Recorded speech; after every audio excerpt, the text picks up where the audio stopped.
کہ اللہ تعالیٰ کے پیارے محبوب کریم علیہ الصلاۃ والسلام نے، ہمارے آقا و مولا نے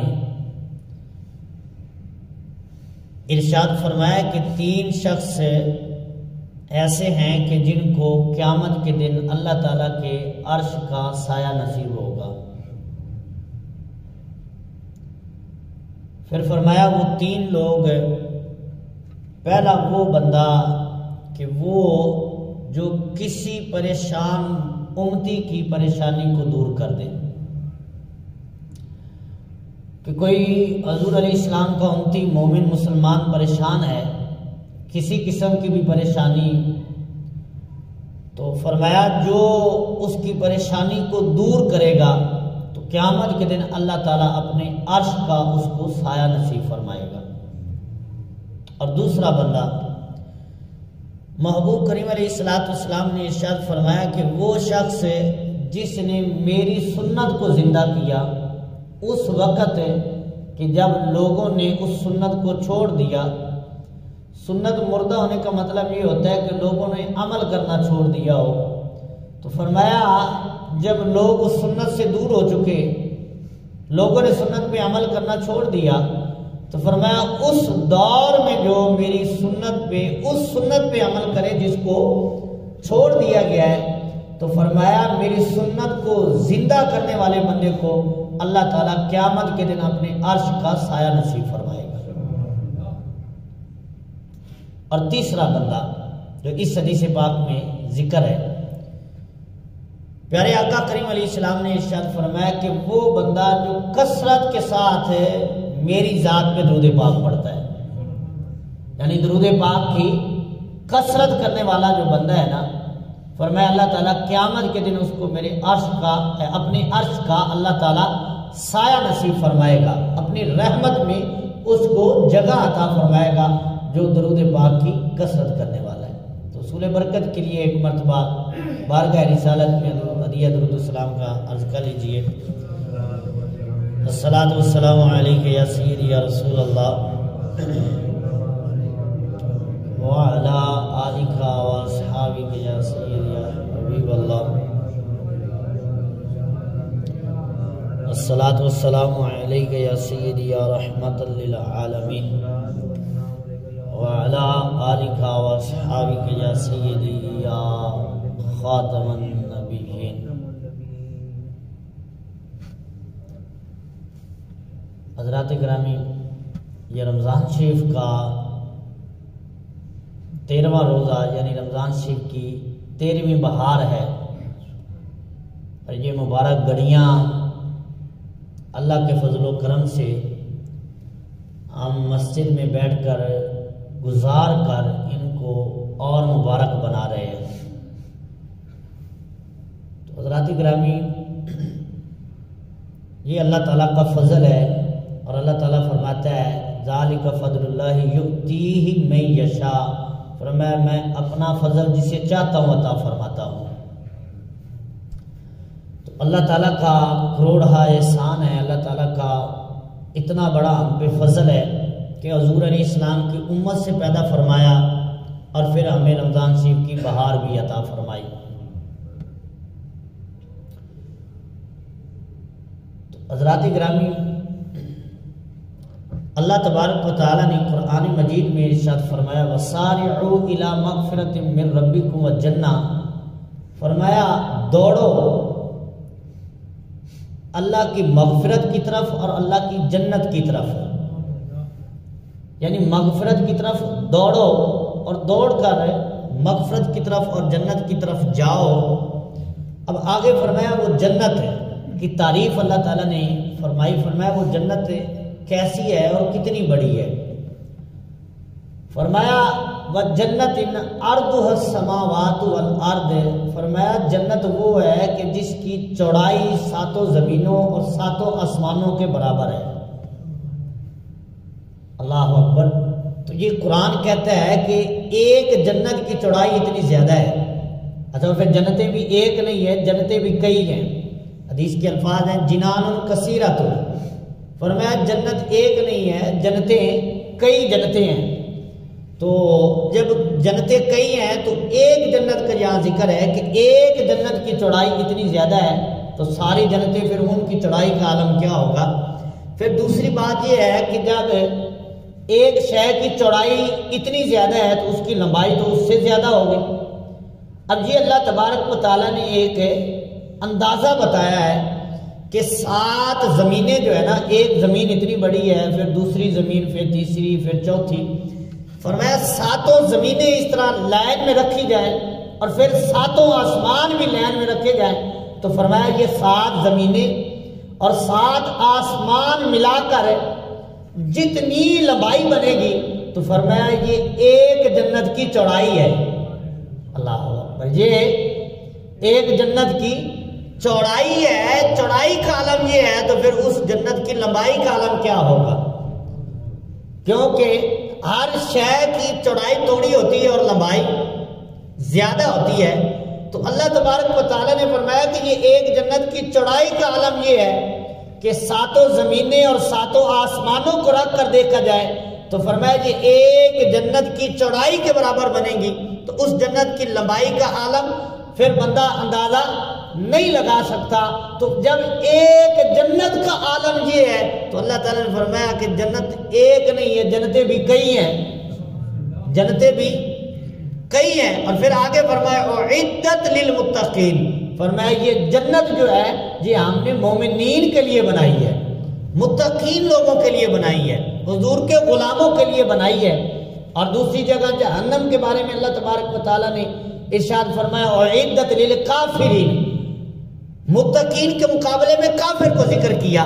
فرمایا کہ یہ جو جہنم ہے اس کو ہم نے کافروں کے لیے بنایا ہے اور جنت کو ہم نے محبوب کے غلاموں کے لیے بنایا ہے. جنت حضور کے غلاموں کے لیے. اور پھر دوسری جگہ اللہ تبارک و تعالیٰ نے ارشاد فرمایا واللہ یدعو، فرمایا کہ اللہ تعالیٰ تمہیں بلاتا ہے اپنی مغفرت کی طرف اور جنت کی طرف. تو اللہ تبارک و تعالیٰ بلا رہا ہے بندے کو مغفرت اور جنت کی طرف. اور پھر فرمایا کہ جنت کی طرف دوڑو، یعنی ان کاموں میں جلدی کرو جو جنت میں لے کر جانے والے کام ہیں. تو حدیث پاک جو میں عرض کرنے لگا ہوں، کیونکہ آج کا ہمارا موضوع بھی یہی ہے کہ سایہ عرش کس کس کو ملے گا. تو حضور علیہ السلام نے ارشاد فرمایا، یہ حدیث پاک الجامع الصغیر میں اور مسلم شریف میں اور حدیث کی دیگر کثیر کتابوں میں یہ حدیث پاک موجود ہے، اور شعب الایمان میں بھی یہ حدیث پاک موجود ہے کہ حضور علیہ السلام نے ارشاد فرمایا کہ سبعۃ یظلھم اللہ فی ظلہ یوم لا ظل الا ظلہ، امام عادل وشاب نشأ فی عبادت اللہ ورجل قلبه معلق بالمسجد اذا خرج منه حتى يعود الیہ ورجلان تحابا فی اللہ فاجتمعا علی ذلك وافترقا علیہ ورجل ذکر اللہ خالیا ففادت عیناہ ورجل دعته امرأة ذات منصب وجمال فقال انی اخاف اللہ رب العالمین ورجل تصدق بصدقة فاخفاها حتى لا تعلم شماله ما تنفق یمینه او کما قال. تو حضرات گرامی یہ وہ کلمات ہیں جو محدثین نے نقل کیے ہیں کہ جو کلمات اللہ تعالیٰ کے محبوب کریم علیہ السلام کی محبوب زبان سے ادا ہوئے ہیں. تو برکت کے لیے وہ کلمات جو ہیں، وہ الفاظ میں نے آپ کے سامنے گوش گزار کیے ہیں کہ ان جملوں کی ہمیں برکت نصیب ہو کہ جو حضور علیہ السلام کی زبان اقدس سے جاری ہوئے ہیں. وہ زبان جس کو کن کی کنجی کہیں، اس کی نافذ حکومت پہ لاکھوں سلام. تو اس مبارک زبان سے یہ جملے اور یہ کلمات ادا ہوئے اور ہمارے لیے جو ہے یہ باعث نجات ہیں. تو حضرات گرامی محبوب کریم علیہ السلام نے ارشاد فرمایا کہ سبعۃ یظلھم اللہ فی ظلہ یوم لا ظل الا ظلہ. فرمایا قیامت کے دن اللہ تعالیٰ 7 بندوں کو اپنی رحمت کا سایہ عطا فرمائے گا. یوم لا ظل الا ذلہ، جس دن سوائے اللہ کی رحمت کے اور کوئی سایہ نہیں ہوگا، اس دن یہ 7 بندے ہیں کہ جو اللہ تعالیٰ کی رحمت کے سائے میں کھڑے ہوں گے، یعنی ان کو اللہ تعالیٰ کی رحمت کا سایہ نصیب ہوگا۔ اور بعد محدثین اور شارحین جو ہیں وہ یہ کہتے ہیں کہ اس سے مراد اللہ تعالیٰ کے عرش کا سایہ ہے، کہ جس دن سورج جو ہے یہ قریب آ جائے گا، آج سورج زمین سے بڑا دور ہے، اور پھر سورج کا الٹا رخ جو ہے وہ ہماری طرف ہے، اور پھر زمین جو ہے وہ مٹی کی ہے، اس کے اندر جذبیت ہے، زمین جو ہے اپنے اندر گرمی کو جذب کر لیتی ہے، سردی کو بھی جذب کرنے والی ہے، لیکن فرمایا قیامت کا دن ہوگا، زمین تانبے کی کر دی جائے گی اور سورج جو ہے وہ قریب کر دیا جائے گا، اور اس کا رخ بھی جو ہے وہ سیدھا زمین کی طرف کر دیا جائے گا۔ زمین جو ہے وہ روشنی کو، گرمی کو اس وقت جذب نہیں کرے گی، اگلے گی ہر شے کو۔ تو اس دن جو ہے ہر بندہ جو ہے وہ اپنے پسینے میں ڈوبا ہوا ہوگا، جس کے جتنے اعمال ہوں گے اس طرح کا اس کا حال ہوگا۔ آج پسینہ آتا ہے تو وہ بہہ کر چلا جاتا ہے، لیکن اس دن یہ بھی نہیں ہوگا کہ پسینہ آیا تو وہ چلا گیا، اس دن ہر بندہ اپنے پسینے میں ہوگا اور اس کے پسینہ اس کے ساتھ ہوگا، اس کی جان بھی نہیں چھوڑے گا۔ تو یہ حال ہوگا ہر بندے کا، لیکن فرمایا 7 بندے ایسے ہیں کہ جو اس دن بھی اللہ تعالیٰ کی رحمت کے سائے میں کھڑے ہوں گے، اللہ تعالیٰ کے عرش کے سائے میں ہوں گے۔ تو یہ بڑا اہم موضوع ہے اور یقیناً بہت کچھ سیکھنے کو ہمیں حاصل ہوگا اگر آپ کی توجہ جو ہے وہ میری طرف رہی، تو میں آپ کی توجہ کا مطلوب ہوں۔ تو حضرات گرامی 7 بندوں کا اللہ تبارک و تعالیٰ کے پیارے محبوب کریم علیہ السلام نے یہاں ذکر کیا ہے کہ جب ہر بندہ پریشان ہوگا، ہر بندہ جو ہے وہ نفسا نفسی کا عالم ہوگا، کوئی کسی کو پوچھنے والا نہیں ہوگا۔ الاخلاء یومئذ بعضهم لبعض، ہر دوست جو ہے وہ دوست کا دشمن بن جائے گا، کوئی کسی کو پوچھنے والا نہیں ہوگا الا المتقین، لیکن متقین کی دوستی یاری کام آنے والی ہے۔ لیکن دنیاوی دوستیاں جو ہیں، رشتہ داریاں جو ہیں، یہ ختم ہو جائیں گی۔ باپ بیٹے سے بھاگے گا، ماں بیٹی کو نہیں پوچھے گی، کسی کو کسی کی خبر نہیں ہوگی، ہر بندہ اپنے اعمال کی فکر میں ہوگا، نفسا نفسی کا عالم ہوگا۔ لیکن حضور علیہ السلام نے فرمایا 7 بندے ایسے ہیں کہ جو اس وقت بھی اللہ کی رحمت میں کھڑے ہوں گے۔ 7 خاص بندوں کا محبوب کریم علیہ السلام نے یہاں ذکر فرمایا۔ تو اب پہلا بندہ جو یہاں حضور علیہ السلام نے جس کا تذکرہ فرمایا ہے، یہ طالب توجہ بات ہے۔ حضور علیہ السلام نے فرمایا جو اللہ کی رحمت کے سائے میں ہوں گے نا اس دن، قیامت کے دن، فرمایا پہلا بندہ وہ ہے امام عادل، جو عدل کرنے والا بادشاہ ہے۔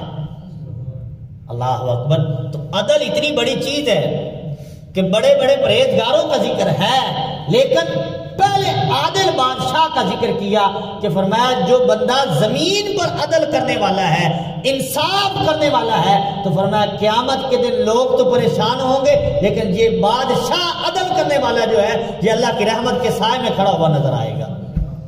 تو عدل انصاف یہ بہت بڑی چیز ہے، اور جنہوں نے عدل انصاف کو قائم کیا ہے آج بھی زمانہ ان کو سلام کرتا ہے۔ بڑے بڑے بادشاہ گزرے ہیں، بڑے بڑے لوگ ایسے تھے جن کو طوطی بولتا تھا، لوگ سمجھتے تھے کہ اس کے تو علاوہ تو دنیا کا نظام نہیں چل سکتا، لیکن وہ چلے گئے، نام بھی ختم ہو گیا، آج ان لوگوں کے نام ہی کوئی نہیں جانتا۔ لیکن جنہوں نے عدل قائم کیا، انصاف کیا، اور جن کو عمر بن عبد العزیز کہا جاتا ہے، محمود غزنوی کہا جاتا ہے، لوگ آج بھی ان کے قصیدے اور ترانے پڑھتے ہیں۔ کیوں؟ کہ انہوں نے حضور علیہ السلام کے دین کے مطابق جو ہے وہ زمین پر عدل کو قائم کیا ہے، تو لوگ آج بھی ان کا نام بھی لیتے ہیں اور ان سے محبت بھی کرتے ہیں۔ یہ عدل کی مثال ہے۔ اور پھر حضور علیہ السلام نے ارشاد فرمایا کہ جو عادل بادشاہ ہے نا وہ اللہ تعالیٰ کی رحمت کے سائے میں ہوگا۔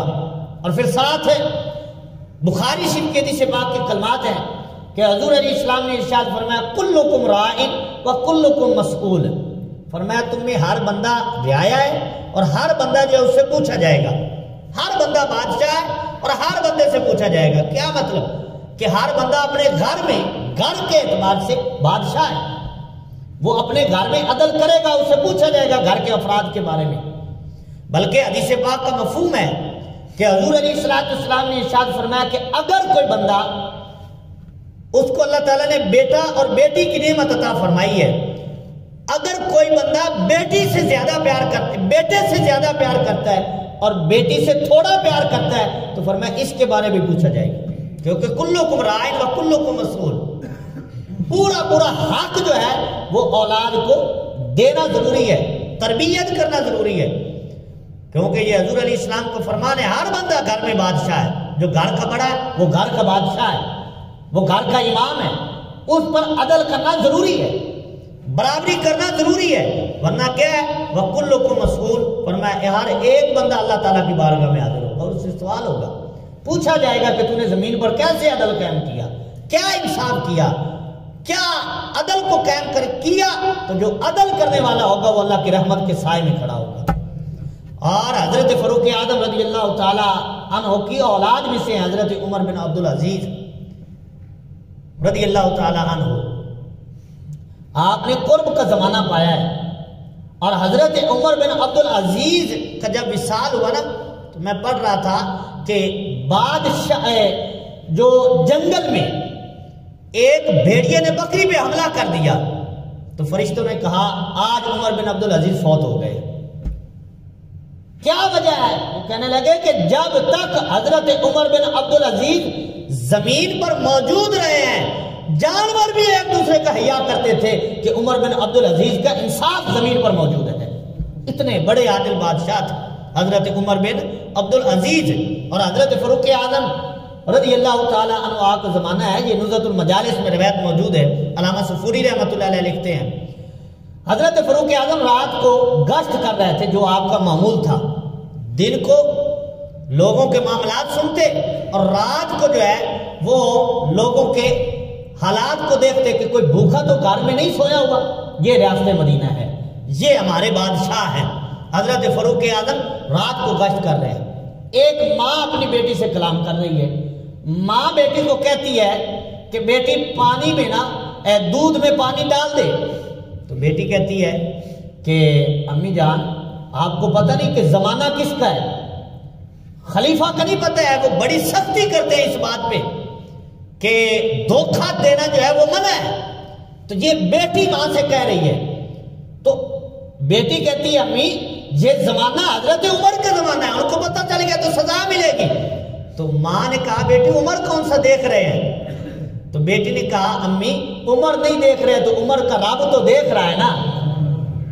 حضرت فاروق اعظم یہ بات سن رہے تھے باہر کھڑے ہو کر، جب آپ نے یہ بات سنی تو دل پہ بڑی اچھی لگی، رات ہوئی، صبح کا وقت ہوا، تو حضرت فاروق اعظم نے اپنے بیٹے کا رشتہ اس بچی کے لیے بھیجا کہ میں اس اتنی نیک سیرت بیٹی جو ہے اس کو اپنی بہو بنانا چاہتا ہوں۔ تو وہ غریب گھر تھا، ان کا تو جناب وہ حیران اور خوشی کا عالم کہ امیر المومنین کا بیٹے کا رشتہ جو ہے وہ ہمارے گھر میں آیا، کون انکار کر سکتا تھا، اور انہوں نے انکار کیا بھی نہ، اور پھر اس بیٹی کا نکاح، اس لڑکی کا نکاح جو ہے نیک سیرت بچی کا نکاح حضرت فاروق اعظم رضی اللہ تعالی عنہ کے بیٹے سے ہوتا ہے، اور پھر ان سے جو بچہ پیدا ہوتا ہے اس کا نام عمر بن عبدالعزیز ہے رضی اللہ تعالی عنہ۔ تو یہ عالم ہے ماں باپ کی سیرت کا بچے کی سیرت میں۔ تو حضرت عمر بن عبدالعزیز رضی اللہ تعالیٰ عنہ نے زمین پر عدل قائم کیا، اور آپ کو عمر ثانی کہا جاتا تھا، یعنی آپ نے حضرت فاروق اعظم رضی اللہ تعالیٰ عنہ کے زمانوں کو ایک بار دہرا دیا کہ عدل کو زمین پر قائم کر کے لوگوں کو بتایا کہ عدل اس طرح قائم ہوتا ہے۔ اور پھر دیکھیے وہ لوگ کتنے عادل تھے اور کتنا انصاف پسند لوگ تھے۔ حضرت محمود غزنوی رحمت اللہ تعالی علیہ کے دور کی یہ بات ہے، آپ کے زمانے میں ایک عورت بڑی پریشان ہوئی اور آپ کے دربار میں آئی، اور بعد میں بندے کا بھی ذکر کیا ہے کہ آپ کی سیرت پر جو کتاب لکھی ہے اس میں یہ واقعہ موجود ہے، بڑے بڑے مورخین نے بھی اس کو لکھا ہے۔ حضرت محمود غزنوی رحمت اللہ علیہ آپ کے پاس ایک عورت آئی اور بڑے ہیلے بہانے کرتے ہوئے آپ کے دربار میں پہنچی اور آ کر کھڑی ہوگی، کہنے لگی کہ اے بادشاہ میں نے اپنی فریاد عرض کرنی ہے، لیکن میری فریاد ایسی ہے کہ میں کسی کے سامنے نہیں کہہ سکتی، اکیلے میں فریاد کروں گی۔ تو بادشاہ نے فوراً تنہائی اختیار کی اور اس مائی سے کہا کہ آپ بتائیے آپ کی کیا فریاد ہے، کیا آپ کو پریشانی ہے؟ تو اس وقت وہ عورت بی بی کہتی ہے کہ پریشانی یہ ہے کہ جب رات کا وقت ہوتا ہے تو میرے گھر میں آپ کا بھتیجا، نوجوان بھتیجا جو ہے وہ آ جاتا ہے اور میرے سر پہ خامد کا سایہ نہیں، نوجوان بیٹی ہے، اور اب آپ کا بھتیجا ہمارے گھر میں آ جاتا ہے، تو اب میں کیا کروں؟ تو حضرت محمود غزنوی رحمۃ اللہ تعالی علیہ آپ نے فرمایا کہ بی بی اب چلی جا، اب جب دوبارہ آئے نا تمہارے گھر تو فوراً آ کر مجھے بتا دینا۔ اللہ اکبر۔ تو اب اس عورت نے کہا کہ آپ بادشاہ ہیں اور آپ کے دربار تک اتنے دنوں بعد مجھے رسائی حاصل ہوئی ہے بڑے ہیلے بہانوں سے، تو رات کو وہ میرے گھر آئے گا تو میں آپ کے دربار تک کیسے آؤں گی، آپ کو پیغام کیسے دوں گی؟ تو آپ نے اپنے وزیر خاص جو تھے ان کو بلایا اور اس عورت کی شناسائی کرائی اور فرمایا کہ یہ جب بھی آئے اس کو روکا نہ جائے، فوراً میرے پاس لایا جائے۔ یہ حکم مل گیا۔ 2 دن گزرے، ادھر بادشاہ بھی بڑا پریشان ہے۔ تیسرے دن جو ہے وہ مائی رات ہوئی، مائی گھر آ گئی، بادشاہ کے دربار میں حاضر ہو گئی، بادشاہ کو بلایا کہ آپ وہ ہمارے گھر ہے، جلدی کریے۔ اب بادشاہ فوراً جو ہے وہ اس مائی کے گھر گئے۔ حضرت محمود غزنوی رحمۃ اللہ علیہ خود اس مائی کے گھر جاتے ہیں اور جا کر حکم کرتے ہیں کہ یہ گھر کا جو چراغ ہے نا اس کو بجھا دو، روشنی گھر کی ختم کر دو۔ اب حضرت محمود غزنوی رحمۃ اللہ علیہ تعالیٰ علیہ آگے بڑھے اور بڑھ کر اس نوجوان کا سر قلم کر دیا۔ اب جب سر قلم کیا، حکم کیا کہ چراغ کو روشن کیا جائے۔ جب چراغ روشن کیا گیا تو فوراً بے ساختہ آپ کی زبان سے نکلا الحمدللہ رب العالمین، اور پھر کہا کہ مائی سے کہا کہ جلدی کریے 1 گلاس پانی مجھے پلائیے۔ تو مائی نے 1 گلاس پانی پلایا۔ پانی پلا کر بادشاہ بیٹھ گیا، سانس لیا، سکون کیا۔ اب مائی کہتی حضور مجھے سمجھ نہیں آئی، یہ آپ نے 3 کام کیے ہیں، عدل تو آپ نے قائم کر دیا، انصاف تو کر دیا، لیکن یہ مجھے سمجھ نہیں آئی کہ آپ نے پہلے چراغ بجھایا، پھر جلانے کو حکم دیا، پھر الحمدللہ کہا، پھر پانی منگوایا، اس کی وجہ کیا ہے؟ تو آپ نے فرمایا مائی یہ راز ہے، راز ہی رہنے دے۔ تو مائی بڑی مصر ہوئی، بڑا اصرار کیا، اس نے کہا حضور آپ بتائیں گے تو پھر ہی جائیں گے۔ تو فرمایا اگر تو نے پوچھنا ہی ہے تو پھر سن، جب میں گھر میں آیا تو تو نے کہا کہ یہ میرا بھتیجا ہے، تو میں نے چراغ کو اس لیے بجھا دیا کہ جب میں عدل قائم کرنے لگوں گا تو سامنے میرے بھائی کا بیٹا ہوگا، بھائی کا چہرہ نہ آ جائے، بھتیجا ہے، آخر بھتیجے کو قتل کرنا کوئی آسان کام تو نہیں ہے۔ تو فرمانے لگے عدل قائم کرتے ہوئے کہیں میرے ہاتھ نہ کانپ جائے، میں نے اس لیے کہا کہ یہ چراغ جو ہے وہ بجھا دو، اندھیرے میں عدل قائم ہوگا۔ اور جب دوبارہ چراغ جلایا گیا تو میں نے الحمدللہ اس لیے کہا کہ وہ میرا بھتیجا نہیں تھا، کوئی اور تھا۔ تو میں پریشان تھا کہ میرے خون میں یہ خرابی کہاں سے آ گئی کہ میرا خون ہو کر یہ مظلوم عورت پر اس طرح کا ظلم جو ہے وہ بدکاری کر رہا ہے۔ تو آپ فرماتے ہیں الحمدللہ میں نے اس لیے کہا ہے کہ مجھے سکون مل گیا ہے کہ میرا خون پاک ہی ہے، یہ میرا خون سے اس کا کوئی تعلق نہیں تھا، یہ کوئی اور تھا جو ہمارا نام استعمال کر کے جو ہے وہ ہمیں جو ہے وہ جو بدنام کر رہا تھا۔ اور پھر مائی نے کہا کہ حضور آپ نے یہ پانی کیوں پیا ہے یہاں بیٹھ کر؟ آپ بادشاہ ہیں اور آپ کو بھوکے تھوڑے ہیں، اور آپ نے اتنی پانی کی طلب کی ہو کہ جیسے بہت زیادہ پیاس لگی ہو۔ تو اس وقت یہ حضرت محمود غزنوی رحمۃ اللہ علیہ آپ کے آنسو بھی جاری ہوئے اور آپ فرمانے لگے کہ پانی میں نے اس لیے منگوایا کہ جب سے آپ نے کہا کہ میرے گھر میں ظلم ہو رہا ہے تو میں نے اس وقت سے قسم کھائی تھی کہ جب تک مائی کو انصاف نہیں ملے گا میں نہ کوئی شے کھاؤں گا نہ پیوں گا۔ آج 3را دن ہو گیا ہے، آج تجھے انصاف مل گیا ہے، تو 1 گلاس پانی میرا حق بنتا تھا، اس لیے میں نے پانی منگوا کر پیا۔ اللہ اکبر۔ تو یہ وہ بادشاہ تھے، عدل قائم کرنے والے، انصاف پسند لوگ تھے، تو ایسے عدل قائم کیا۔ تو اگر انہوں نے عدل کو قائم کیا ہے تو آج دیکھیں منبر پر بیٹھ کر ہم ان کا ذکر کر رہے ہیں۔ تو سرکار نے کیا فرمایا؟ پہلا بندہ وہ ہے جو اللہ تعالیٰ کے عرش کے سائے میں ہوگا، رحمت میں ہوگا، جبکہ ہر بندہ پریشان ہوگا۔ وہ پہلا بندہ وہ ہے جو عادل بادشاہ ہے، انصاف کرنے والا بادشاہ جو ہے نا، فرمایا وہ اللہ تعالیٰ کے عرش کے سائے میں کھڑا ہوگا جبکہ لوگ پریشان کھڑے ہوں گے۔ اور دوسرا بندہ، حضور علیہ السلام نے ارشاد فرمایا کہ شاب نشأ فی عبادت اللہ، فرمایا ایسا نوجوان کہ جس کا دن بھی عبادت میں گزرتا ہے، رات بھی عبادت میں گزرتا ہے، جوانی کی عبادت کرتا ہے۔ تو جوانی کی عبادت جو ہے وہ بزرگ کہتے ہیں جوانی کی عبادت یہ نبیوں کا شیوا ہے۔ جوانی کی عبادت اللہ تعالیٰ کو زیادہ پسند ہے، یہ نہیں کہ بڑھاپے میں عبادت چھوڑ دی جائے، بڑھاپے میں بھی عبادت کرنی چاہیے۔ کچھ لوگ تو ایسے ہوتے ہیں جوانی تو جوانی، بڑھاپے میں بھی مسجد میں آنا ان کو جو نصیب نہیں ہوتا۔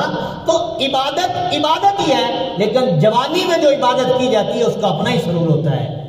اور حدیث پاک میں آتا ہے حضور علیہ السلام نے ارشاد فرمایا الشاب التائب حبیب اللہ، فرمایا جو جوانی میں توبہ کر لیتا ہے وہ اللہ تعالیٰ کا محبوب بندہ ہے، وہ محبوب ہے اللہ تعالیٰ کا جو جوانی میں عبادت کرتا ہے۔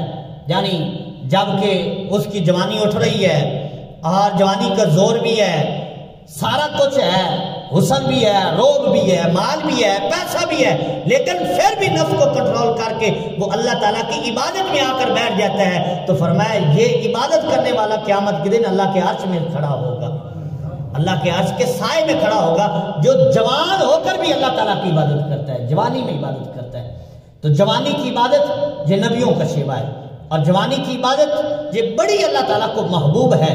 اور پھر حضرت فاروق اعظم رضی اللہ تعالیٰ عنہ، آپ کا زمانہ ایک نوجوان ہر وقت مسجد میں نظر آتا، ہر نماز میں پہلی صف میں تکبیر اولیٰ میں نماز پڑھتا، ہر وقت عبادت میں مصروف رہتا۔ کچھ وقت گزرا کہ حضرت فاروق اعظم رضی اللہ تعالیٰ عنہ نے اس کو دیکھا نہ، تو صحابہ کرام سے اور دیگر تابعین سے پوچھا کہ وہ نوجوان کچھ دن سے نظر نہیں آ رہا، تو لوگوں نے بتایا کہ حضور وہ اس کا رات کو وصال ہو گیا تھا اور ہم نے اس کا تدفین کا اہتمام کر کے جو ہے وہ اس کو جو ہے دفن کر دیا، تو جنازہ بھی ادا کر دیا۔ تو حضرت فاروق اعظم رضی اللہ تعالیٰ عنہ نے فرمایا تم نے مجھے کیوں نہیں بتایا؟ تو انہوں نے عرض کی حضور آپ دن رات جو ہے وہ مصروف رہتے ہیں، آپ کی مصروفیات بہت زیادہ ہیں، تو ہم نے مناسب نہ سمجھا کہ رات کا وقت ہے، آپ کو تکلیف دیں، سارا دن آپ کے کتنے معاملات ہوتے ہیں، تو لہذا ہم نے خود ہی جو ہے اہتمام کر کے جنازہ ادا کر کے جو ہے اس کو دفن کر دیا۔ تو حضرت فاروق اعظم نے فرمایا مجھے اس کی قبر پہ لے کر جاؤ۔ حضرت فاروق اعظم رضی اللہ تعالیٰ عنہ اس کی قبر پہ کھڑے ہو کر فرماتے ہیں، نوجوان سے خطاب کرتے ہیں، فرماتے ہیں کہ بتا اللہ تعالیٰ کا وعدہ کیسے پایا؟ تو وہ نوجوان قبر سے پکار کر کہتا ہے اللہ تعالیٰ کا وعدہ حق اور سچ ہے۔ اللہ تعالیٰ نے جو فرمایا وَلِمَنْ خَافَ مَقَامَ رَبِّهِ جنتان، جو اللہ تعالیٰ کے ہاں کھڑا ہونے سے ڈر جاتا ہے اللہ ایک نہیں 2 جنتیں عطا فرما دیتا ہے۔ تو حضرت فاروق اعظم رضی اللہ تعالیٰ عنہ اس سے خطاب کرتے ہیں اور وہ قبر سے جواب دیتا ہے اور کہتا ہے کہ اللہ تعالیٰ کا وعدہ سچا ہے، میں نے وعدہ سچا پایا ہے، اللہ تعالیٰ نے مجھے ایک نہیں 2 جنتیں عطا فرما دی ہیں۔ تو یہ اللہ تعالیٰ کا وعدہ ہے۔ اور پھر جو جوانی میں عبادت کرتا ہے اللہ تبارک و تعالیٰ کی خاص اس پر جو ہے وہ کرم نوازی ہوتی ہے۔ اچھا پھر میں یہاں مکاشفۃ القلوب کا ایک اور حکایت آپ کے سامنے عرض کرنا چاہوں گا کہ ایک نوجوان بنی اسرائیل کا اس کا واقعہ بیان کیا امام غزالی رحمۃ اللہ علیہ نے۔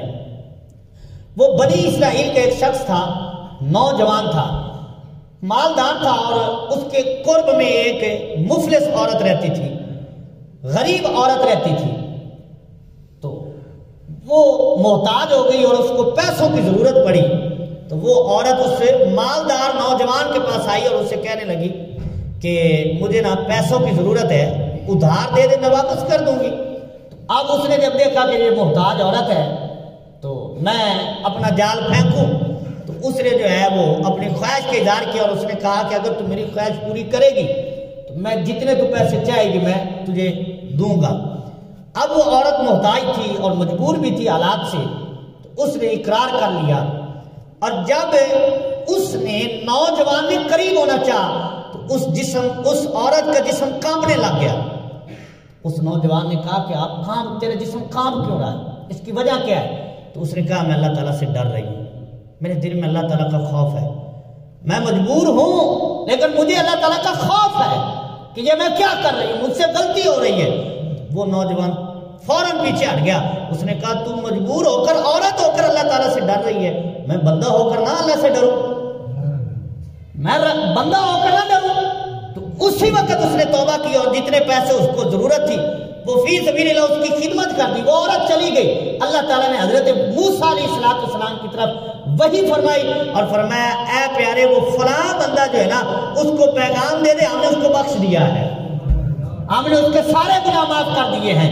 تو حضرت موسیٰ علیہ السلام نے اس بندے کو بلایا اور بلا کر فرمایا کہ تیری کون سی نیکی ہے، کس نیکی کی وجہ سے تجھے معاف کیا گیا ہے، کیا پسندیدہ نیکی کی ہے کہ جس کی وجہ سے اللہ تعالیٰ نے وحی فرمائی اور فرمایا کہ اس نیک نوجوان کو پیغام پہنچایا جائے کہ اللہ نے سارے گناہ معاف کر دیے۔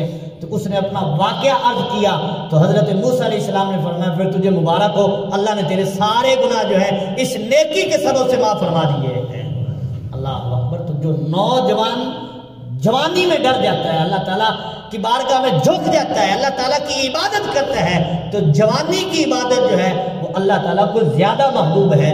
بڑھاپے کی عبادت بھی عبادت ہی ہے، لیکن جوانی کی عبادت میں زیادہ سرور رکھا گیا ہے، زیادہ جو ہے اس کو مقام دیا گیا ہے کہ جب وہ دوڑ بھی سکتا ہے، سب کچھ کر سکتا ہے، لیکن پھر بھی وہ سب کچھ ہٹا کر اللہ کی بارگاہ میں جھک جاتا ہے۔ تو فرمایا وہ نوجوان اللہ کی بارگاہ میں جھکنے والا جو ہے قیامت کے دن اللہ کی رحمت کے سائے میں کھڑا ہوا نظر آئے گا۔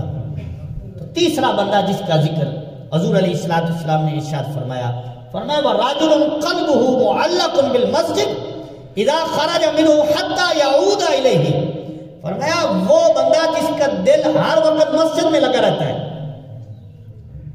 ہر ایک وقت اس کی سوچ مسجد کی طرف ہوتی ہے، اذا خرج جب نکلتا ہے تو اس کو سکون نہیں آتا، حتی یعود الیہ جب تک کہ وہ مسجد میں دوبارہ نہ آ جائے۔ فرمایا ایسا بندہ جس کا دل مسجد میں لگتا ہے نا، فرمایا وہ اللہ کی رحمت کے سائے میں ہوگا قیامت کے دن۔ اللہ اکبر۔ مسجد میں جس کا دل لگتا ہے، اور حدیث پاک میں آتا ہے کہ حضور علیہ السلام نے ارشاد فرمایا کہ کچھ بندے ایسے ہیں کہ جن کو مسجد کی میخیں کہا جاتا ہے، میخیں مطلب کیل کہا جاتا ہے، یعنی ہر وقت وہ مسجد میں نظر آتے ہیں، جب دیکھو وہ مسجد میں بیٹھا ہے، جب دیکھو وہ مسجد میں بیٹھا ہے۔ تو فرمایا ایسے لوگ اگر بیمار ہو جاتے ہیں تو اللہ کے فرشتے جو ہے اس کے گھر اس کی عادت کرنے کے لیے تشریف لاتے ہیں، جس کا دل مسجد میں لگا رہتا ہے۔ اور ایک جملے کا مفہوم ہے کہ فرمایا کہ مومن بندہ جو ہے نا وہ مسجد میں ایسے ہے کہ جیسے مچھلی پانی میں ہے، یعنی بندہ مومن جو ہے اس کی نشانی ہے کہ مسجد میں اس کا ایسا دل لگ جائے گا کہ جیسے مچھلی پانی میں اس کا دل لگا ہوتا ہے، جیسے ہی وہ نکلتی ہے تو تڑپنے لگ جاتی ہے۔ فرمایا مومن کی یہ شان ہے کہ اس کا دل بازار میں نہیں لگے گا، مسجد میں لگے گا۔ اور فرمایا منافق مسجد میں ایسے ہے کہ جیسے پرندہ قید میں ہو، کہ جہاں ہی اس کا پرندے کا وہ پنجرا کھلا فوراً وہ اڑ گیا، نہ اس نے ادھر دیکھا نہ ادھر دیکھا، بس اس کو آزادی چاہیے ہوتی ہے۔ تو فرمایا منافق مسجد میں ایسے ہوتا ہے کہ فوراً نکلنے کی کرتا ہے، لیکن فرمایا جو مومن ہے نا، مومن اس کا دل مسجد میں ایسے لگ جاتا ہے جیسے مچھلی کا پانی کے ساتھ دل لگا ہوتا ہے۔ اچھا آپ غور کرنا چاہیے، میں کسی کو کچھ کہہ نہیں رہا، نہ کسی پہ تان کر رہا ہوں نہ تنگ کر رہا ہوں، غور کرنا چاہیے کہ جو صرف 2 رکعت فرض جمعے کی ادا کرتے ہیں اور فوراً نکلنے کی کرتے ہیں، ان کو بھی غور کرنا چاہیے کہ وہ کہاں جا رہے ہیں۔ مسجد کے دروازے پہ فرض پڑھ کے ایسے ہوتا ہے کہ جیسے کوئی میلہ لگا اور جلدی باہر نکلنے کو کرتے ہیں، لیکن جب کہ حدیث شریف میں آتا ہے کہ حضور علیہ السلام نے فرمایا اللہ کی سب سے زمین پر پسندیدہ چیز جو ہے، جو جگہ ہے، فرمایا وہ مسجد ہے۔ فرمایا مسجد میں جلدی جاؤ، دیر سے واپس آؤ۔ اور پھر فرمایا کہ سب سے ناپسندیدہ اللہ کو جو جگہ ہے زمین پر وہ بازار ہے، فرمایا دیر سے جاؤ جلدی واپس آ جاؤ، بازار میں زیادہ دیر نہ لگاؤ۔ اور یہاں الٹی گنگا بہ رہی ہے، ہم بازار میں جلدی جاتے ہیں، دیر سے آتے ہیں، 4 گھنٹے لگ جاتے ہیں، 5 گھنٹے بازار میں لگ جاتے ہیں، ایک کپڑا لینے کے لیے دن نکل جاتا ہے بازار میں، اور مسجد میں صرف 5 منٹ بڑی مشکل سے گزرتے ہیں، جبکہ حکم کیا ہے کہ مسجد میں زیادہ دیر گزارو، کیونکہ جتنی دیر مسجد میں بیٹھو گے اللہ تبارک و تعالیٰ کے فرشتے نیکیاں لکھتے رہیں گے۔ اور مومن کی یہ شان ہے کہ اس کا دل مسجد میں لگتا ہے، بازار میں نہیں لگتا، کیونکہ بازار اللہ تعالیٰ کی پسندیدہ چیز نہیں ہے۔ اللہ کی زمین پر کوئی پسندیدہ چیز ہے کہ وہ اللہ کا گھر جس کو مسجد کہا جاتا ہے، وہ اللہ تعالیٰ کی پسندیدہ جگہ ہے۔ تو مسجد کا خیال کرنا، اور قرآن پاک میں ہے کہ انما یعمر مساجد اللہ من آمن باللہ والیوم الآخر، فرمایا کہ وہ جو مسجد کی تعمیر کرتے ہیں وہ ایمان والے ہیں، اللہ پر بھی ایمان لائے ہیں، آخرت کے دن پر بھی ایمان لائے ہیں۔ اور یہاں حضور علیہ السلام کی حدیث پاک ہے، محبوب کریم علیہ السلام نے ارشاد فرمایا جو بندہ تمہیں مسجد کا خیال کرتا ہوا نظر آئے اس کے بارے کہو وہ پکا مومن ہے۔ جو مسجد کا خیال کرتا ہوا نظر آئے اس کے بارے گواہی دو وہ پکا مومن ہے۔ عرض کیجیے حضور وہ کیسے؟ فرمایا کیونکہ اللہ تبارک و تعالیٰ نے قرآن میں فرمایا ہے کہ مسجد کی تعمیر اور خیال وہی کرتا ہے جو اللہ پر ایمان لاتا ہے اور آخرت کے دن پر ایمان لانے والا ہے۔ اور مسجد کی صفائی ستھرائی کرنا یہ بڑی فضیلت کی کام ہے، بلکہ بزرگ کہتے ہیں کہ جس کا دل صاف نہ ہو، جس کا دل زنگ آلود ہو جائے، سخت ہو جائے، فرمایا اس کو کہو کہ وہ مسجد کی صفائی کرے۔ مسجد کی صفائی کرنے سے بندے کے دل صاف ہو جاتے ہیں۔ اور بلکہ بخاری شریف کی حدیث بات ہے کہ ایک مائی مسجد نبوی کی صفائی کیا کرتی تھی، بوڑھی عورت تھی، وہ مسجد کی صفائی کیا کرتی تھی۔ تو ایک دن حضور علیہ السلام نے اس کو نہ دیکھا، دوسرا دن بھی گزر گیا، حضور علیہ السلام نے صحابہ کرام سے خطاب فرمایا کہ وہ مائی نہیں نظر آ رہی، وہ مائی صفائی کرنے والی نہیں نظر آ رہی۔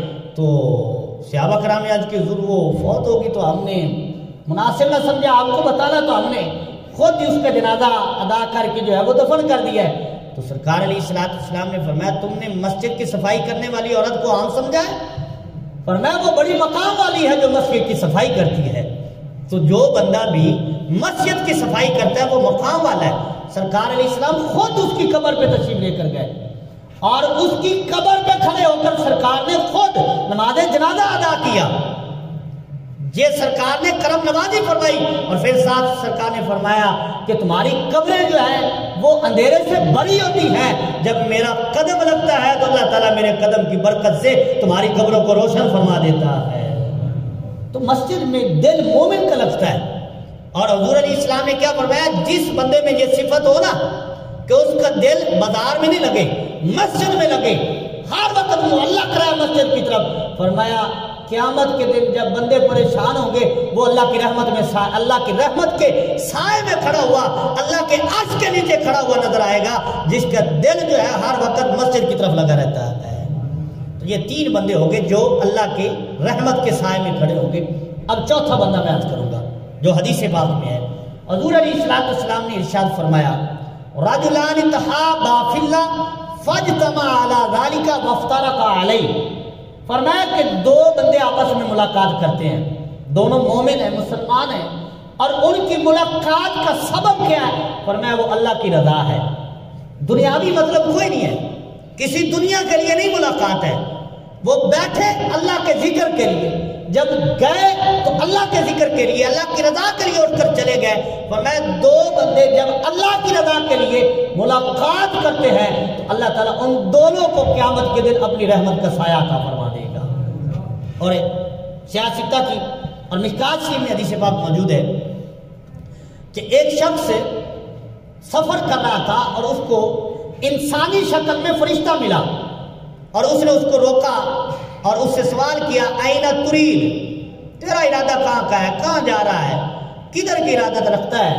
تو اس بندے نے کہا کہ میں نا فلاں بستی میں فلاں بندہ جو ہے نا اس کی زیارت کرنے کو جا رہا ہوں، ملنے کے لیے جا رہا ہوں، ملاقات کے لیے جا رہا ہوں۔ تو اس نے جو انسانی شکل میں فرشتہ کھڑا تھا اس نے کہا کہ اس سے ملاقات کا مقصد کیا ہے تیرا؟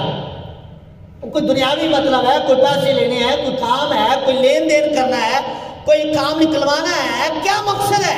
اس نے کہا نہیں دنیا کا کوئی مقصد نہیں ہے، ہاں بس اللہ کی رضا کے لیے میں اس کی زیارت کرنے کے لیے جا رہا ہوں، اللہ کی رضا کے لیے زیارت کرنے کو جا رہا ہوں۔ اب اس فرشتے نے اس سے مخاطب ہو کر فرمایا پھر تمہیں مبارک ہو، میں اللہ تعالیٰ کا فرشتہ ہوں، مجھے اللہ تعالیٰ نے بھیجا ہے اور اللہ تعالیٰ نے حکم دیا ہے کہ میرے بندے کو جا کر خوشخبری سناؤ کہ جتنا تو بندے میرے بندے سے پیار کرتا ہے میں رب ہو کر تجھ سے اتنا ہی پیار کرتا ہوں۔ اللہ کے بندوں سے پیار کرنا یہ رب کی محبت ہے، لیکن محبت کیسی ہو؟ الحب للہ والبغض للہ۔ محبت کسی سے کرنی ہے تو وہ بھی اللہ کی رضا کے لیے کی جائے، اور کسی سے بغض رکھنا ہے، کسی سے نفرت کرنی ہے تو اپنی ذاتی طور پر نہ ہو، وہ بھی اللہ کی رضا کے لیے ہو، تو یہ محبت بھی اللہ کی بارگاہ میں مقبول ہے، یہ بغض بھی اللہ کی بارگاہ میں مقبول ہے، جبکہ اللہ کی رضا کے لیے ہو، ذات کے طور پر نہ ہو۔ اچھا اب فرشتہ اس سے کیا کہتا ہے کہ تو جتنا پیار اللہ کے بندے سے کرتا ہے، رب فرماتا ہے کہ اے میرے بندے میں تم سے اتنا ہی پیار کرتا ہوں۔ تو یہاں سے ہمارا عقیدہ بھی واضح ہو گیا کہ ہم اللہ کے ولیوں سے جتنا ہی پیار کریں، داتا علی اجمیری سے، بابا فرید الدین گنج شکر سے، یا حضرت سلطان باؤ رحمۃ اللہ علیہ، جتنے بھی بزرگ ہمارے گزرے ہیں رحمۃ اللہ علیہ، سارے ہمارے بزرگ ہیں اور سارے سنیوں کے بزرگ ہیں، دوسروں کا تو کوئی ہے ہی نہیں۔ تو اس لیے ہم کہتے ہیں کہ تم اللہ کے ولی سے اللہ کی رضا کے لیے جتنا پیار کرو گے، رب فرماتے ہیں تم جتنا پیار میرے بندے سے کرو گے میں تم سے رب ہو کر اتنا پیار کروں گا۔ اچھا اب میں ایک سوال آپ کے سامنے رکھتا ہوں، ہم جو داتا علی اجمیری سے، ان کے عرس کو بھی 1000 سال ہو گیا ہے، داتا علی اجمیری سے جو پیار کرتے ہیں ہمیں ان سے کوئی دنیاوی مطلب ہے؟ کسی کو کوئی مطلب نہیں ہے، یقیناً نہیں مطلب ہے۔ بابا فرید الدین گنج شکر سے کسی نے پیسے لے لے، جو ان کے دربار میں جا کر لوگ بیٹھے ہوتے ہیں، کیوں جاتے ہیں؟ وہ اللہ کی رضا کے لیے پیار کرتے ہیں۔ تو اللہ کی رضا کا جو پیار ہے نا، وہ حدیث میں آتا ہے کہ جتنا اللہ کے بندے سے اللہ کی رضا کے لیے کوئی بندہ پیار کرتا ہے، رب فرماتا ہے میں اتنا ہی اس بندے سے پیار کرتا ہوں، کیونکہ یہ اللہ کے محبوب لوگ ہیں۔ اور پھر دوسری حدیث پاک جہاں سماعت کریں، یہ غالباً مسند احمد ابن حنبل کی حدیث پاک ہے۔ حضور علیہ السلام نے ارشاد فرمایا لو ان تحابا فی اللہ، فرمایا اگر کوئی بندہ اللہ کی رضا کے لیے دو بندے آپس میں پیار کرتے ہیں، اور پھر آگے فرمایا واحد فی المشرق وآخر فی المغرب، ایک مشرق میں رہتا ہو دوسرا مغرب میں رہتا ہو، یعنی بڑا سفر ہو، ملاقات بھی کوئی نہ ہو، صرف اللہ کی رضا کے لیے پیار ہو کہ وہ اللہ کا پیارا ہے، اس نے اللہ کی عبادت کی ہے، اللہ کا ذکر کیا، اللہ کا ولی ہے، اللہ نے اس کو مقام عطا فرمایا، ہم اس سے پیار کرتے ہیں۔ یہ پیار کرنا جو ہے اس کے بارے میں حضور علیہ السلام نے فرمایا ایک مشرق میں رہتا ہو اور دوسرا مغرب میں رہتا ہو تو فرمایا لجمع اللہ یوم القیامہ، قیامت کے دن اللہ تعالیٰ دونوں کو اکٹھا کر کے فرمائے گا ھذا الذی کنت تحبہ فیہ، فرمایا یہ میرا بندہ ہے جس سے تو دنیا میں میرے لیے پیار کیا کرتا تھا۔ تو اللہ کے ولیوں سے پیار کرنا یہ کوئی رائے گا جانے والا پیار نہیں ہے، یہ کام آنے والا ہے، اور قیامت کے دن اللہ تعالیٰ ملاقات کرائے گا اور آپ فرمائے کہ یہ میرا بندہ ہے جس سے تو پیار کیا کرتا تھا، یہ غوث اعظم ہے جس سے تو پیار کرتا تھا، یہ داتا علی اجمیری ہے جس سے تو پیار کرتا تھا، یہ معین الدین چشتی اجمیری ہے جن سے تو پیار کرتا تھا۔ جبکہ پیار اللہ کی رضا کے لیے ہو تو فرمایا یہ پیار دنیا میں بھی کام آتا ہے، آخرت میں بھی کام آتا ہے۔ اور امام غزالی رحمۃ اللہ علیہ مکاشفۃ القلوب میں ایک روایت نقل کرتے ہیں کہ قیامت کے دن ایک بندہ اللہ تعالیٰ کی بارگاہ میں حاضر ہوگا اور اللہ تعالیٰ فرمائے گا اے میرے بندے تو نے میرے لیے کسی سے کوئی پیار کیا ہے، میرے لیے کوئی عمل کیا ہے؟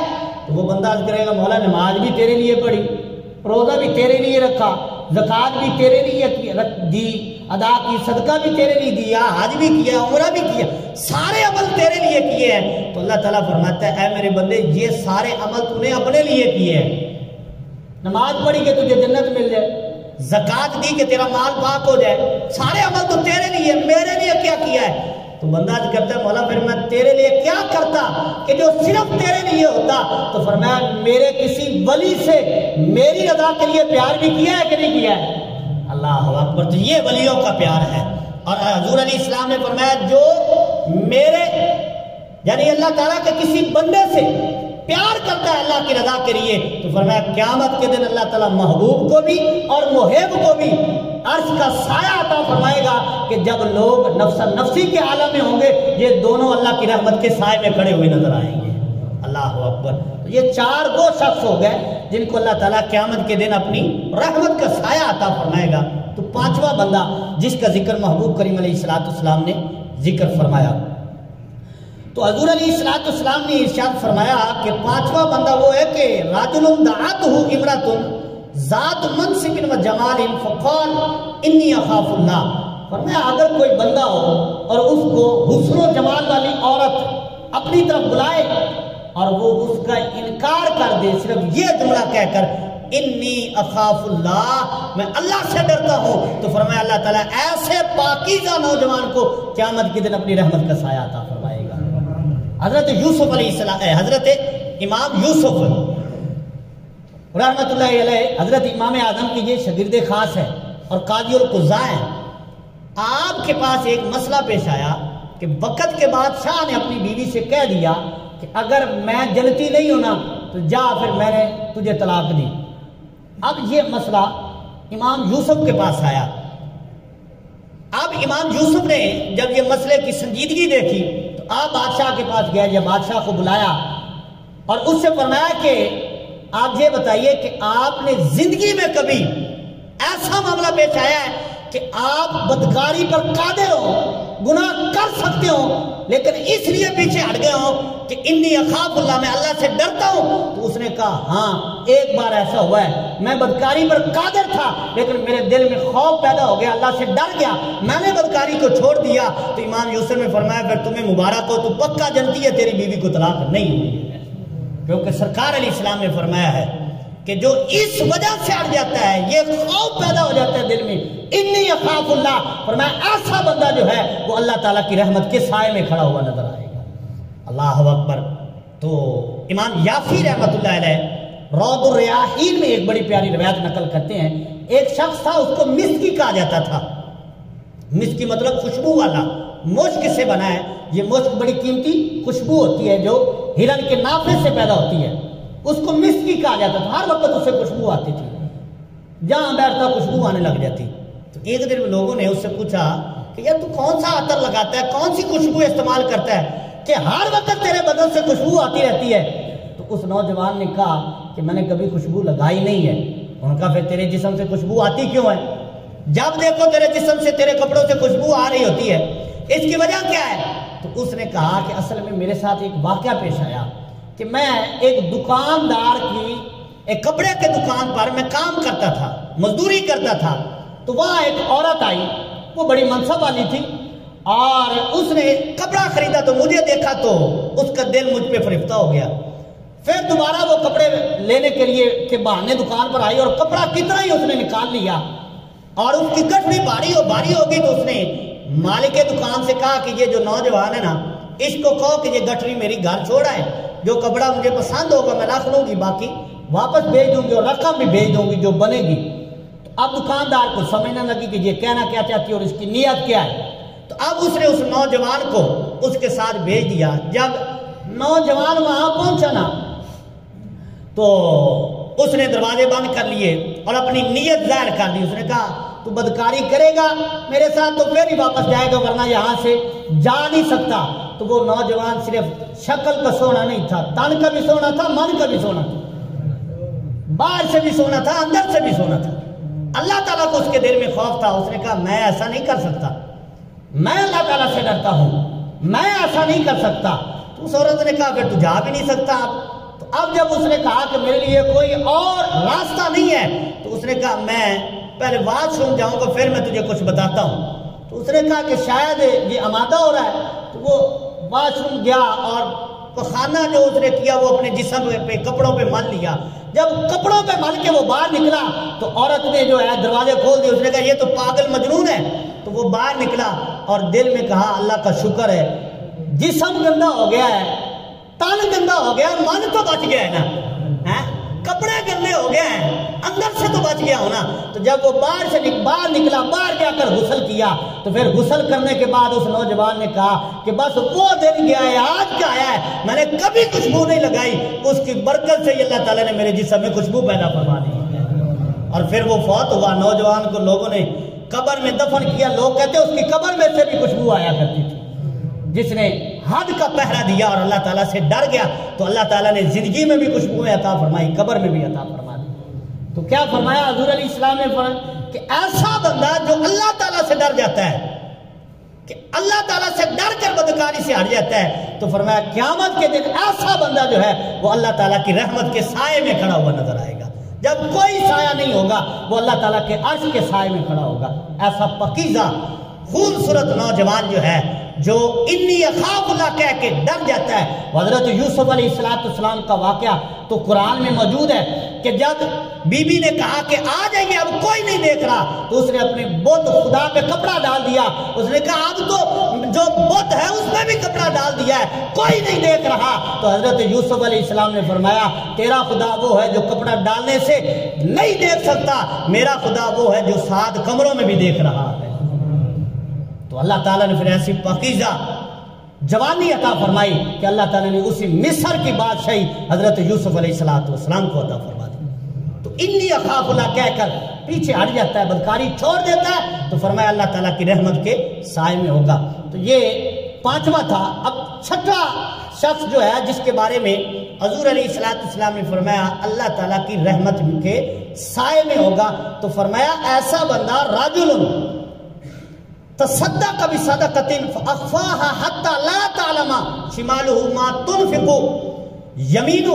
فرمایا ایسا بندہ جو صدقہ کرے اور صدقہ اتنا پوشیدہ کرے کہ وہ دائیں ہاتھ سے صدقہ کر رہا ہے تو بائیں کو نہ پتا چلے، بائیں سے کر رہا ہے تو دائیں کو نہ پتا چلے، اتنا پوشیدہ خفیہ صدقہ کرے تو اس کی زیادہ فضیلت ہے۔ اور بلکہ حدیث میں آتا ہے کہ حضور علیہ السلام نے فرمایا خفیہ صدقہ کرنا جو ہے یہ اعلانیہ صدقہ کرنے سے 70 گنا افضل ہے۔ پوشیدہ جو صدقہ کیا جاتا ہے کہ صدقہ کر دیا ہے کسی کو پتہ ہی نہیں ہے، رات گیا اس کے گھر میں محتاج کو تلاش کیا، اس کے گھر میں رکھ کر آ گیا، محتاج کو بھی پتہ نہیں ہے کہ کس نے مجھے دیا ہے، اور میں ایسا صدقہ کرنے والے کو اللہ تعالیٰ اپنی رحمت کا سایہ عطا فرما دے گا۔ ایک وقت تھا ایسا کہ لوگ ایسا صدقہ کرتے تھے، لوگ تلاش کرتے تھے کہ ایسے بندے کو دیا جائے کہ پتہ نہ چلے کسی کو۔ رات کو لوگوں کے گھروں میں، محتاجوں کے گھروں میں راشن دے کر آتے تھے۔ اب الٹ دور آ گیا ہے۔ اب کیا ہوتا ہے کہ ایک بوری آٹے کی دینی ہے، 10 بندے اس کے ساتھ تصویریں لگا رہے ہیں۔ تو یہ ریاکاری بہت زیادہ ہے، اور ریاکاری سے بچنا جو ہے وہ ضروری ہے۔ بڑے سے بڑا عمل جو ہے تھوڑی سی ریاکاری سے سارا ہی برباد ہو جاتا ہے، سارا ختم ہو جاتا ہے جب ریاکاری عمل میں آ جاتی ہے، مطلب دکھلاوا۔ اور اس ریاکاری کو شرک اصغر کہا گیا ہے، تو اس سے بچنا بہت ضروری ہے۔ کہیں بھی ریاکاری آ گئی، نماز میں آ گئی، روزے میں آ گئی، حج میں آ گئی، زکوٰۃ میں ریاکاری آ گئی تو اس کو کوئی فائدہ نہیں ہوگا، کوئی اس کا اجر اس کو حاصل نہیں ہوگا جب ریاکاری آ جائے گی۔ تو اس لیے جو خفیہ صدقہ دیا جاتا ہے، بعض دفعہ ایسا ہوتا ہے لوگ اعلانیہ صدقہ دے رہے ہیں لیکن اس میں نیت اچھی ہے، اس میں کوئی حرج نہیں، کیونکہ حدیث پاک مشکات شریف میں ہے، حضور علیہ السلام نے صحابہ کرام سے خطاب فرمایا، ترغیب دی اللہ کی راہ میں خرچ کرنے کے لیے۔ تو ایک صحابی کھڑے ہوئے تو انہوں نے پہل کی اور اللہ کی راہ میں حضور کی بارگاہ میں کچھ پیش کیا، تو اس کو دیکھ کر اوروں نے بھی دینا شروع کر دیا۔ تو سرکار علیہ السلام نے اس وقت فرمایا کہ جو کوئی بندہ اچھا عمل شروع کرتا ہے تو اس کو اتنا ہی ثواب دیا جاتا ہے جتنا کہ عمل کرنے والے کو عطا کیا جاتا ہے، اور اس کے ثواب میں بھی کمی نہیں آئے گی۔ یہ اللہ تعالیٰ کی رحمت ہے۔ اس نیت سے دینا یہ اور چیز ہے، لیکن ریاکاری سے بچنا جو ہے، بچنے کے لیے جو ہے خفیہ صدقہ دینا، پوشیدہ صدقہ کرنا جو ہے یہ زیادہ افضل ہے اور اس کی زیادہ برکت ہے۔ اور پھر صدقہ کرنے سے مال گھٹتا نہیں ہے۔ سرکار نے فرمایا میں قسم سے کہتا ہوں جو اللہ کی راہ میں مال صدقہ کرتا ہے اللہ تعالیٰ اس کو اور اتنا زیادہ عطا فرما دیتا ہے۔ مال گھٹتا نہیں ہے، برکت ہوتی ہے۔ ہماری گنتی میں 100 تھے، 10 دے دیے، باقی 90 رہ گئے، لیکن سرکار فرماتے تیری گنتی میں 90 ہو گئے ہیں لیکن اللہ کی گنتی میں کئی گنا زیادہ ہو گئے ہیں، کیونکہ اللہ کی راہ میں جو خرچ کیا جاتا ہے وہ گھٹتا نہیں ہے، اللہ تعالیٰ اس میں اور زیادہ برکت عطا فرما دیتا ہے۔ اور حضرت علی پاک رضی اللہ تعالیٰ عنہ آپ تشریف فرماتے ہیں، حضرت سلمان فارسی رضی اللہ تعالیٰ عنہ آپ کے پاس انار لے کر آئے اور آ کر عرض کرتے ہیں حضور یہ تحفہ اناروں کا آپ کو کسی نے بھیجا ہے، تو فرمایا یہ کتنے انار ہیں؟ تو حضرت سلمان فارسی فرماتے ہیں 9 انار ہیں۔ فرمایا 9 نہیں انار 10 ہونے ہیں۔ کتنے انار ہونے ہیں؟ 10 ہونے ہیں. تو حضرت سلمان فارسی رضی اللہ تعالیٰ عنہ فرماتے ہیں حضور آپ کو کیسے پتہ چلا کہ انار 10 ہونے ہیں؟ فرمایا کیونکہ میں نے اللہ کی راہ میں 1 انار صدقہ کیا ہے اور اللہ تعالیٰ کا وعدہ ہے کہ من جاء بالحسنۃ فلہ عشر امثالھا. اللہ 10 دیتا ہے، یہ 9 نہیں دیتا. میرے 10 انار آنے تھے، 9 نہیں آنے تھے. تو حضرت سلمان نے فرمایا حضور 10 ہی ہیں، 10 میرے پاس ہے. اللہ اکبر. تو یہ اللہ تعالیٰ کا وعدہ ہے. اللہ تعالیٰ عطا فرماتا ہے جو اللہ تعالیٰ کی راہ میں صدقہ کرتا ہے. لیکن جو صدقہ کرتا ہے اور ساتھ پوشیدہ صدقہ کرتا ہے اللہ تعالیٰ عطا بھی فرما دیتا ہے، اس کا صلہ دنیا میں بھی عطا فرماتا ہے اور قیامت کے دن اللہ تعالیٰ اپنی رحمت کا سایہ بھی عطا فرما دے گا. کس کو؟ جو پوشیدہ صدقہ کرتا ہے، جو خفیہ صدقہ کرتا ہے. تو صدقہ جو ہے وہ اللہ تعالیٰ کی رضا کے لیے ہو تو یقیناً اللہ تعالیٰ اس کا اجر بھی عطا فرماتا ہے. تو حضرات گرامی بالکل آخری جملے ہیں، یعنی آخری شخص. یہ 6 وہ بندے ہو گئے جن کو اللہ تعالیٰ قیامت کے دن اپنی رحمت کا سایہ عطا فرمائے گا، عرش کا سایہ عطا فرمائے گا. تو 7واں بندہ حضور علیہ السلام نے ارشاد فرمایا، اور یہ بڑی توجہ والی بات ہے، فرمایا محبوب کریم علیہ السلام نے کہ ایسا بندہ کہ راجل ذکر اللہ خالیہ ففادت عیناہ. فرمایا وہ بندہ جو رات کو اکیلے بیٹھ کر اللہ کا ذکر کرے اور ذکر کرنے کے ساتھ ساتھ اس کی آنکھوں سے آنسو نکل آئے. تو فرمایا ایسا بندہ جو ہے وہ اللہ کی رحمت کے سائے میں کھڑا ہوگا. ایک ذکر بالجہر ہے، اس کی بھی فضیلت بیان کی جاتی ہے، بڑی فضیلت ہے. اور دوسرا ذکر بالسر ہے. ذکر بالسر یعنی کہ دل میں ذکر کیا جائے، اس کی بھی اپنی جگہ فضیلت ہے. لیکن یہاں حضور علیہ السلام نے ارشاد فرمایا کہ جو اکیلا بیٹھ کر، ایک تو مجلس میں بیٹھ کر ذکر کرنا اس کی بھی فضیلت ہے. مسلم شریف کی حدیث پاک ہے حضور علیہ السلام نے ارشاد فرمایا کہ اللہ تعالیٰ کے کچھ خاص فرشتے ہیں جو زمین کا چکر لگاتے ہیں اور دیکھتے ہیں کہ کہاں اللہ کے ذکر کی محفل لگی ہوئی ہے، اور اگر کوئی محفل مل جائے تو وہ رحمت کا اپنے پروں سے اس پر سایہ کر لیتے اس محفل پر. پھر محفل ختم ہو جاتی ہے، وہ فرشتے اللہ تعالیٰ کی بارگاہ میں حاضر ہوتے ہیں، اور جب حاضر ہوتے ہیں تو اللہ تعالیٰ کو علم ہے، لیکن اللہ تعالیٰ فرشتوں سے خطاب فرماتا ہے کہ اے میرے فرشتوں، میرے بندے کیا چاہتے تھے؟ تو فرشتے عرض کرتے مولا تیری جنت کے بڑے طالب تھے. تو اللہ تعالیٰ فرماتے انہوں نے میری جنت کو دیکھا ہے. تو فرشتے عرض کرتے مولا دیکھا تو کوئی نہیں ہے، لیکن بغیر دیکھے اتنی طلب ہے، دیکھیں گے تو اور طلب زیادہ ہو جائے گی. تو اللہ تعالیٰ فرماتا ہے اور کیا مانگتے تھے؟ تو فرشتے عرض کرتے مولا تیری جہنم سے بڑی پناہ مانگتے تھے. تو اللہ تعالیٰ نے فرمایا کہ کیا میری جہنم کو انہوں نے دیکھا ہے؟ تو فرشتوں نے عرض کیا مولا دیکھا تو نہیں ہے، لیکن بغیر دیکھے ہی اتنی پناہ ہے، تو دیکھ رہے تو اور زیادہ ڈر جائیں. تو اللہ تعالیٰ فرماتا ہے کہ اور کیا مانگتے ہیں؟ تو فرشتے عرض کرتے ہیں مولا تیرا دیدار مانگتے ہیں. فرمایا مجھے دیکھا ہے، آج کی مولا بغیر دیکھے ہی اتنے طالب ہیں. تو جب دیکھ لیں گے تو پھر تو دیدار میں طلب جو ہے وہ اور زیادہ ہو جائے گی. تو اللہ تعالیٰ فرشتوں سے فرماتا ہے میرے فرشتوں پھر گواہ ہو جاؤ، میں نے سب کو معاف کر دیا ہے. اچھا یہ بغیر دیکھے ایمان ہے، نہ رب کو دیکھا، نہ جنت کو دیکھا، نہ جہنم کو دیکھا، لیکن مومن کے دل میں اللہ کی طلب بھی ہے، جنت کی طلب بھی ہے، جہنم کی پناہ بھی ہے، ڈر اور خوف بھی ہے. اور اس بات کو اگر دیکھا جائے صحابہ کرام میں بڑی عطم تھی بغیر دیکھے ایمان. حضرت خزیمہ رضی اللہ تعالیٰ عنہ بڑے محدثین اس حدیث کو نقل کیا ہے. آپ تشریف لے کر جا رہے تھے کہ سرکار علیہ السلام ایک یہودی سے جو ہے وہ بحث ہو رہی ہے. یہودی کا انکار کر رہا ہے، حضور فرماتے ہیں کہ یہ اونٹ جو ہے وہ میں نے خریدا ہے، اور یہودی کہتا ہے میں نے نہیں بیچا. حضرت خزیمہ جو ہے وہ قریب سے گزرے تو حضرت خزیمہ رضی اللہ تعالیٰ نے بات سنی تو آپ فوراً پکار کر کہنے لگے اللہ کی عزت کی قسم حضور سچے ہیں اور یہ جھوٹا ہے، سرکار نے اونٹ خریدا ہے. تو سرکار نے فرمایا خزیمہ یہ کیا ہے؟ جب اس سے میرا معاملہ ہوا، جب ہمارا سودا ہو رہا تھا تو تھا ہی نہیں، اور گواہی بغیر دیکھے تو ہو ہی نہیں سکتی، موجود ہونے کے بغیر ہے گواہ ہو ہی نہیں سکتا. گواہ ہوتے ہی وہ جو موجود ہو اس واقعے پر، تو تھا ہی نہیں. تو اب حضرت خزیمہ کا عقیدہ دیکھیں. حضرت خزیمہ کہتے ہیں یا رسول اللہ آپ مجھے یہ بتائیے، آپ نے فرمایا کہ اللہ ہے، ہم نے کوئی دیکھا ہے؟ ہم مانتے ہیں اللہ ایک ہے، ہم نے دیکھا تو نہیں ہے. اچھا آپ نے فرمایا کہ جنت ہے، ہم نے کوئی دیکھی ہے؟ ہم تو بغیر دیکھے ہی مان رہے ہیں. آپ نے فرمایا جہنم ہے، ہم نے بغیر دیکھے مانا ہے، دیکھا بھی نہیں ہے، پوچھا بھی نہیں ہے، دلیل بھی نہیں مانگی، یا رسول اللہ جب آپ کے کہنے پہ اتنی بڑی بڑی باتیں مان لی ہیں، یہ اونٹ کی کوئی بڑی بات ہے، میں گواہی دیتا ہوں آپ سچے نبی ہیں۔ اللہ اکبر۔ تو سرکار نے فرمایا خزیمہ، دل خوش کر دیا نا خزیمہ نے، تو سرکار نے فرمایا خزیمہ جا، آج کے بعد جہاں بھی جھگڑا ہو، کوئی فیصلہ کرنا ہو تو 2 گواہ ہونا، موجود ہونا ضروری ہے، لیکن تو اکیلا جہاں گواہی دے دے گا تیری ایک کی گواہی جو 2 کے برابر ہو جائے گی۔ اللہ اکبر۔ یہ سرکار کی نوازش ہے۔ تو حضرات اکرامی میں حدیث پاک عرض کر رہا تھا کہ اللہ تعالیٰ نے فرمایا انہوں نے دیکھا نہیں ہے، مانا ہے، مانگ رہے ہیں، فرمایا گواہ ہو جاؤ فرشتوں، میں نے سب کو معاف کر دیا۔ ایک فرشتہ عرض کرتا ہے مولا وہاں ایک بندہ ویسے ہی بیٹھا تھا، وہ تو ذکر کرنے آیا ہی نہیں تھا، وہ تو ویسے بیٹھ کر جو ہے وہ ٹائم پاس کر رہا تھا۔ تو اللہ تعالیٰ نے فرمایا لا یشقا بہم جلیسہم، فرمایا اے میرے فرشتوں گواہ ہو جاؤ، جو میرے بندوں کے پاس آ کر بیٹھ جاتا ہے، جو میرے ولیوں کے پاس آ کر بیٹھ جاتا ہے، جو میرے محبوبوں کے پاس آ کر بیٹھتا ہے، وہ بدبخت نہیں رہ سکتا۔ جیسے بھی آیا تھا بیٹھا تو میروں کے پاس تھا نا، میرے قرب والے بندوں کے پاس بیٹھا تھا، جاؤ گواہ ہو جاؤ میں نے سب کو معاف فرما دیا ہے۔ تو یہ ذکر کی برکت ہے۔ اللہ تعالیٰ کے ذکر کی برکت ایسی ہے کہ دل کا زنگ دور ہوتا ہے، دل کی سختی دور ہوتی ہے۔